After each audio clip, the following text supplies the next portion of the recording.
আসসালামু আলাইকুম। কেমন আছেন সবাই? আশা করি ভালো আছেন। আলহামদুলিল্লাহ আমিও ভালো আছি। আজকে আমি একটি নতুন ভিডিও নিয়ে আসলাম। আজকে আমি পোলট্রি মুরগি রান্না করব। এজন্য প্রথমে পেঁয়াজ, শুকনো মরিচ, তেল বাটিতে দিয়ে এটা হালকা একটু ভেজে নিয়ে কষায় নেব।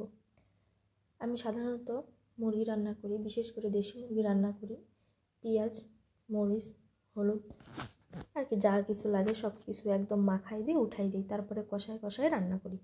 কিন্তু আজকে পোলট্রি মুরগি রান্না করবার জন্য আগে আমি মশলাটাকে ভালোভাবে কষাই নেব। কেননা পোলট্রি মুরগির ক্ষেত্রে আমার এমনটা মনে হয় যে গোস্তটা তাড়াতাড়ি সেদ্ধ হয়ে যায় আর কি রান্নাটা হয়ে যায়, কিন্তু মশলার গন্ধটা থেকেই যায়। এই জন্য মশলাটাকে আমি আগে ভালোভাবে কষাই নেব যাতে মশলার গন্ধটা না থাকে। আমাদের গ্রামের একটা রাঁধুনি আছে, সে একসময় একটা রান্নাতে বলছিল যে হাড্ডি সিদ্ধ হয়েছে কিন্তু গোস্ত সিদ্ধ হয়নি।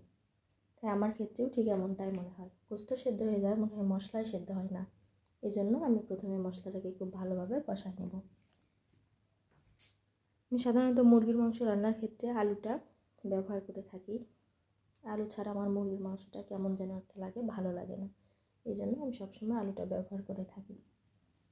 মশলাটা আমার কষানো হয়ে গেছে, এবার মুরগির মাংস এবং আলু দিয়ে আমি এটাকে খুব ভালোভাবে কষাই নেব, ঢেকে ঢেকে কষাই নেব। খাবার ঢেকে ঢেকে রান্না করলে নাকি খাবারে শয়তানের প্রবেশ হয় না,